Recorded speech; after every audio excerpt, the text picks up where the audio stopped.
First, just thanks to our staff and so many that contribute to the recruiting process. And it's not just the people in this building, it's the academic support staff, our administration, the student body when we're on campus and have activities. So many people pitch in, the pilots.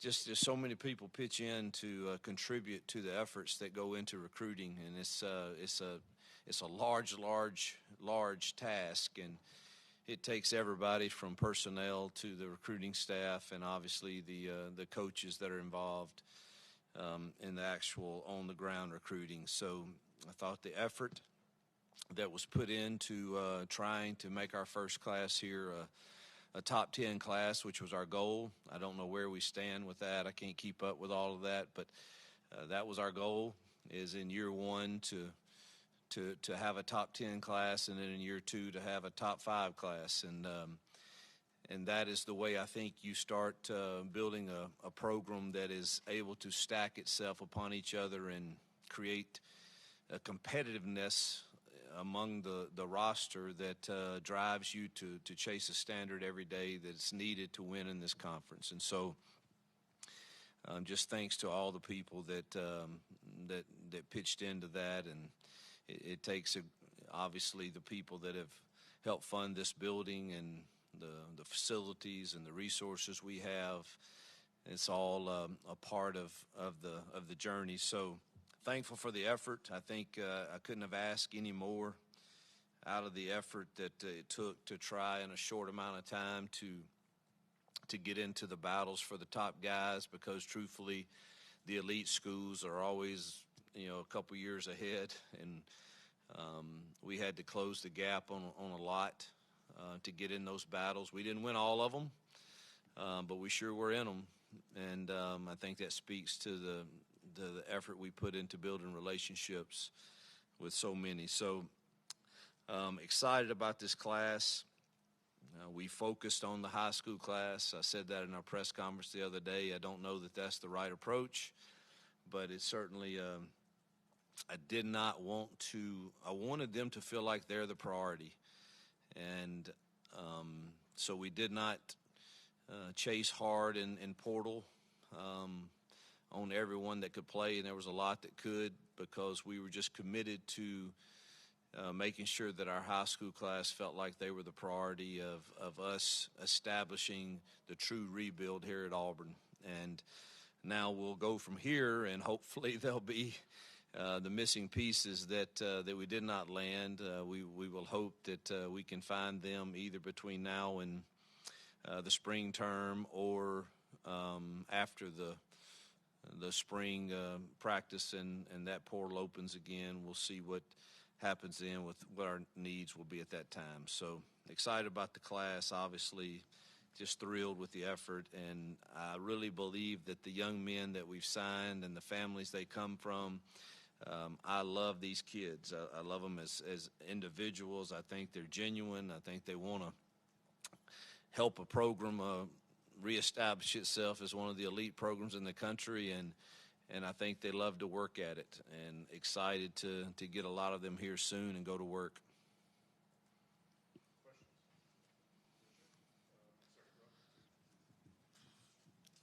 Hey, Hugh, just how much effort went into keeping the guys that were committed versus going out and trying to flip guys from other places? It was both. I mean, you can't listen, last night it was there's some schools in this conference that they believe in last night efforts, and what you gotta fight, and you gotta hold on, and you gotta stay up all night and play video games and do stuff that's out of my comfort zone, and but you just there was some late night pushes, and we held on some, and won and lost one, and people in this conference are good at what they do, and I don't always like what is done, but it's you gotta have plans, and you gotta fight for it, and but it was both. I mean, you got to try to hold on to your good ones and all of yours, and then trying to win a few battles at the end on some kids that are undecided. Coach, you guys attacked the skill positions really hard in this class. You had a lot of good successes, but so many games are won and lost in the trenches. Can you talk about offensive line recruiting in this class and how you guys plan to fill some holes you may have coming up there? Yeah, we're that was one position in the portal that we knew we probably needed a few, and we didn't get the two guys that we kind of focused on in the portal. And I love the two that we have, DeAndre and Seth. I think Seth was named yesterday first-team All-American, something that we saw in him. And obviously DeAndre, we think is just I think he's going to be an NFL inside guard, center, and love him as a kid. So I think we got two really good ones there committed. And there's still one out there we're battling for, or two that we're battling for, truthfully. And then we'll go from there, and hopefully they'll be the ones if we need more, we'll certainly, hopefully there'll be a few that go in the portal that we can try to get in on.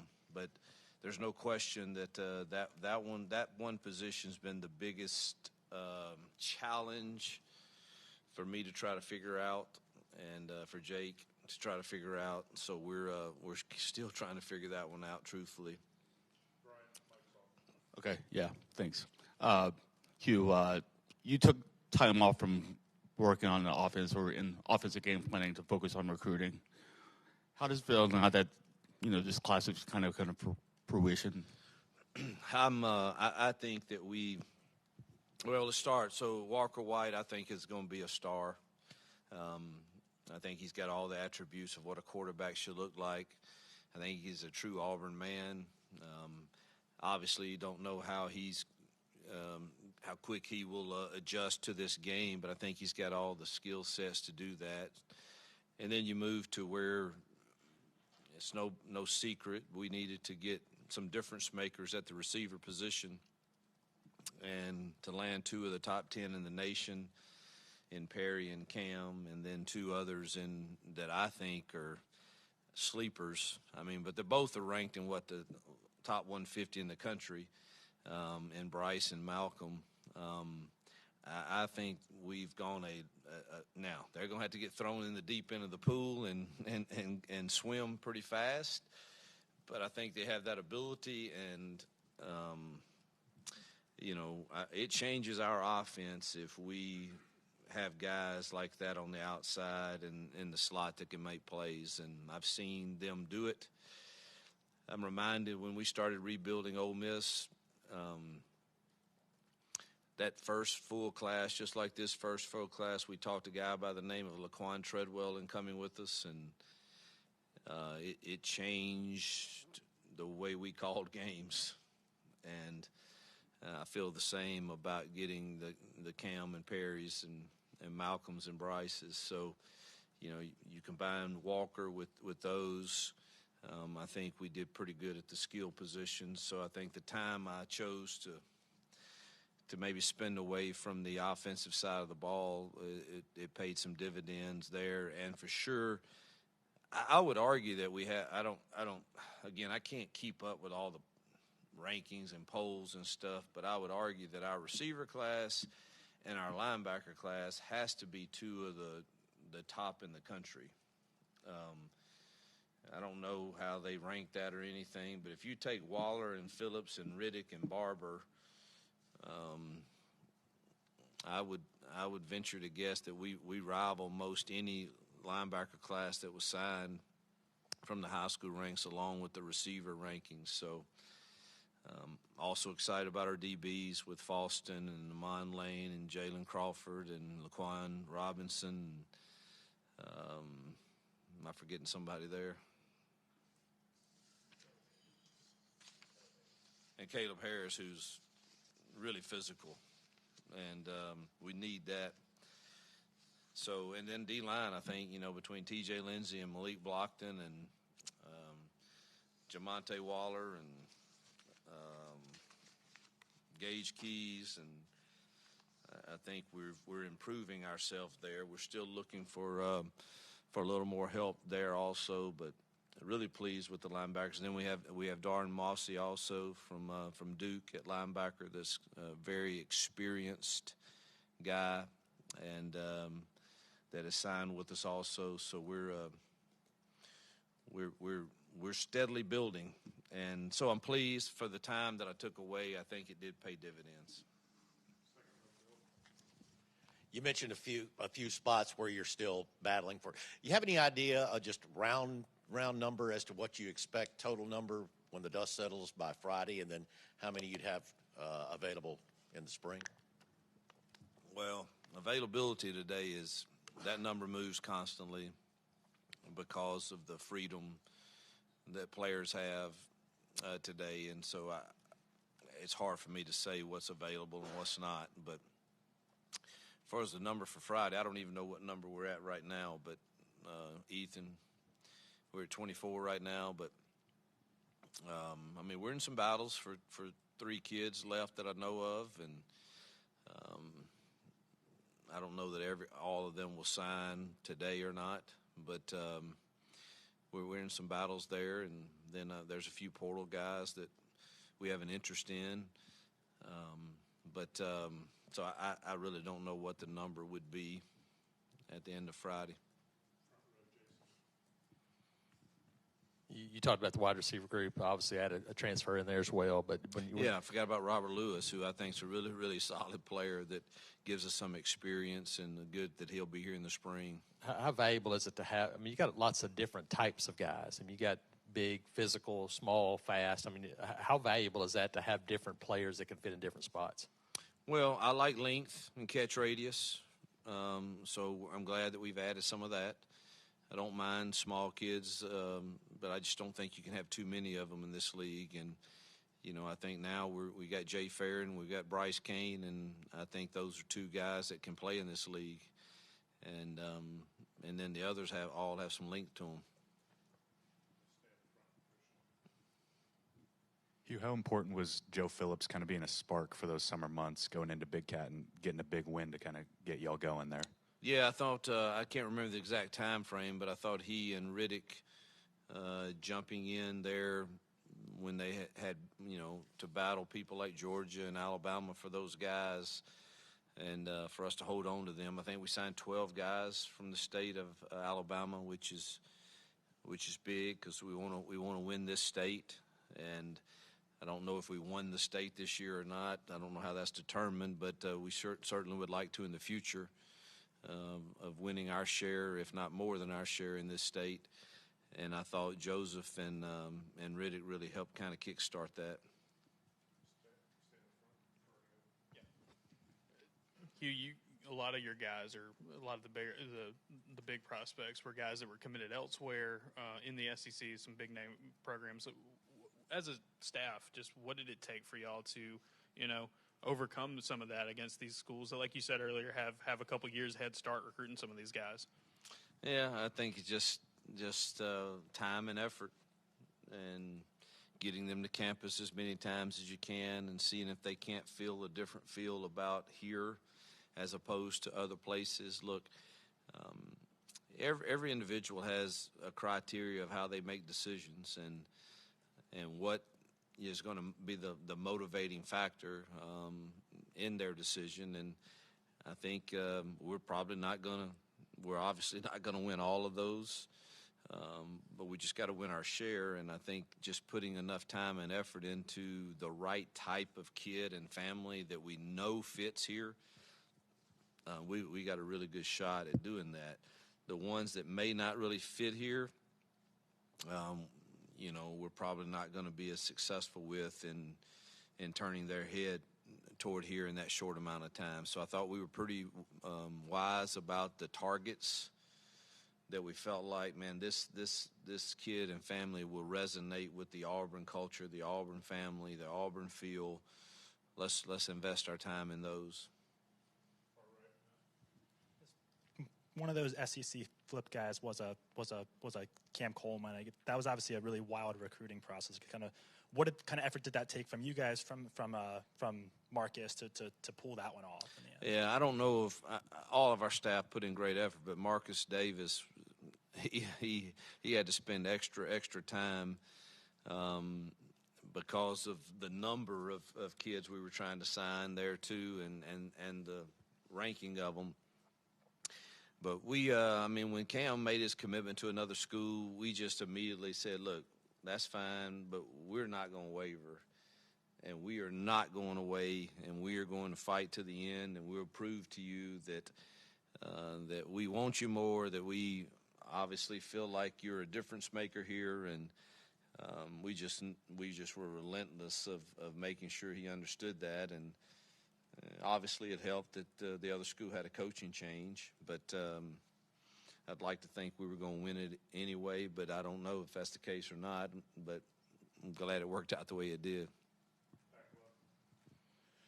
Hugh, there are different types of high school recruits. You've got guys that have been committed since day one, like Walker White. You have guys that you pick up along the way, and then you have flips on National Signing Day. How exciting is it to have how exciting is it to have some of those guys that you flip from big name programs on a day like today? How exciting is that for you and your staff? That's more of a relief. I mean, you'll be excited. I mean, you're excited when you watch it, and then you're like, thank you, Lord, because, some of them, they go quiet on you sometimes, and you wonder, and, are the papers in on the last one? Yeah. But to get Amaris, what is he, the number 37th player in the country, 34th player in the country, that's pretty big. I think he's one heck of an athlete, and loved getting to know him, and my home visit with him and his mom was incredible, and we were behind, obviously, but Coach Garrett did a great job just staying in it. And, but that's a difference maker type of kid. You get the 34 ranked player in the country, and that should bump us up in rankings, I would think. But those are rewarding. At the same time, you think you've done all to flip another one, and then all of a sudden he goes another direction. Those you just take them in stride, really. You gave your best, and 2 days ago was told that, I'm coming. And then, today it changes, and, those are always disappointing because you put great effort in theirs, but we've done this long enough to where those are going to happen. And so you just keep fighting and keep battling, and hopefully you win more than your share to get us up there where we have some elite classes to start stacking on top of each other. Coach, just kind of circling back with more specificity on Ferg's question, what did you find was the most effective message in recruiting this cycle? Was it opportunity? Mm-hmm. NIL's become a part of the conversation. Yeah. You talked about kids having the resources to bless kids, but not wanting that to come with entitlement. No, I'm totally opposed to the entitlement syndrome. And I tell them that. I just say, look, truthfully, if I had my way, which I wouldn't, and I'm sure there's something, but I'd just soon everybody, whatever NIL agreement they have, it would be all be the same for your level of classification on the base, and then everything else is incentive. You play in 30 snaps, man, you get this. You win a game, you get this. Man, I would love to see people have to earn and strive to move themselves up and do that, but they don't ask me, and so it is what it is. So that's certainly part of the game, and we're only allowed to give them a range, but that we would see them valued at. But I really think that it's the selling pitch is, look, this place has played for 2 national championships. Yeah, it hadn't been as recent as some of the other elite, but there's only in 12 or 13 years, only 6 schools that can say that, and this is one of them. All right, so yes, you can go to the elite right now and you can help them sustain, and there's nothing wrong with that. You could also choose that you want to be a trailblazer and do something different and join together with a group of guys and return a program that's proven it can be there and return it back to that. And that is the message, along with the environment that we have. Does it fit you? And if the environment fits you to where you would want to show up every day here and work, because it is work, it's a full-time job, and you're motivated by the opportunity to do something early and help us restore something at a place that the passion of the fans and the support of our people is got to be as good as everywhere else, then this might be the place for you. And so that's the message. Starting with his commitment, I think last December, Walker White has been huge in keeping people in touch, helping recruit, had that jacket on with the Freeze 5 or whatever it's called. How critical has his help been in this process? Well, it's he's just been so consistent in trying to continue to recruit his team, and that's what you need. You need a couple of those, Keontae Scott, Jalen Simpson, Austin Keys, Damari Alston, those are, just to mention a few, those are guys that are pitching in doing the same too. But for Walker he took kind of the ownership and leadership of, hey, let's put together a top 10 class. That's what we said we wanted, and he jumped in and certainly tried every way in the world to help us do that. Yes, Coach Freeze. Looks like about half this class will be enrolled by January. And just those guys, and really the whole class overall. A lot of these guys going to have an opportunity to play right away, you feel like? Well, coming here in January certainly increases the odds.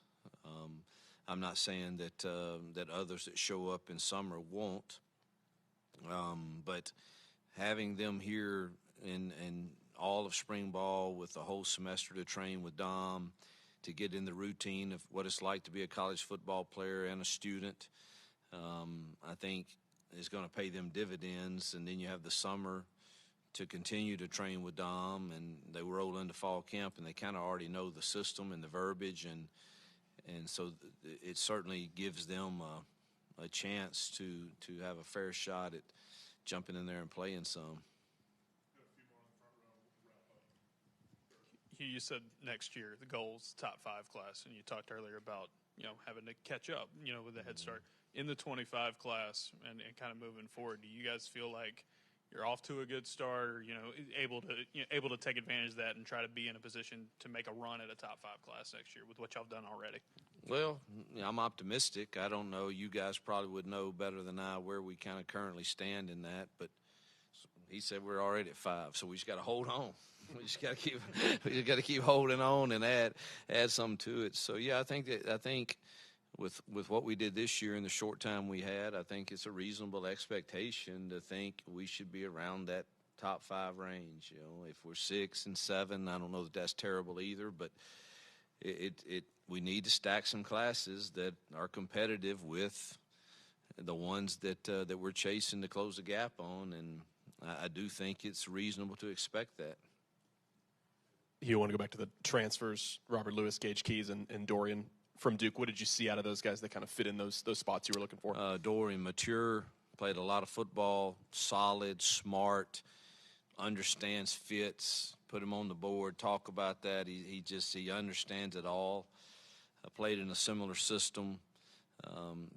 Gives you a heavier Mike backer, 240-ish, that we really don't have built quite like that. So excited to get his maturity there.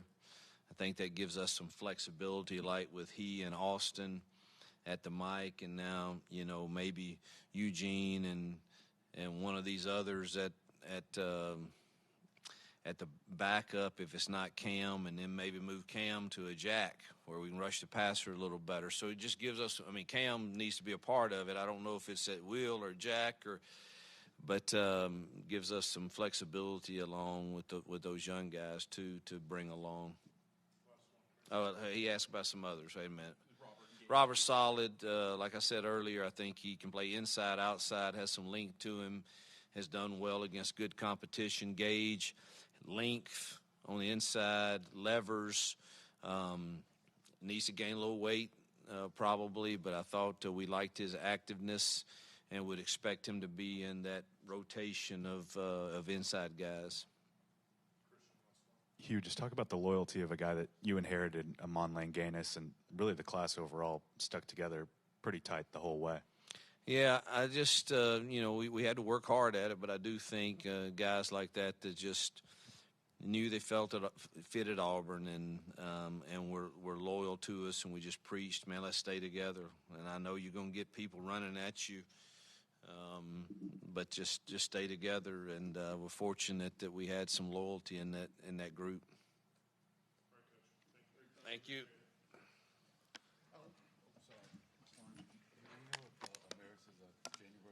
He is.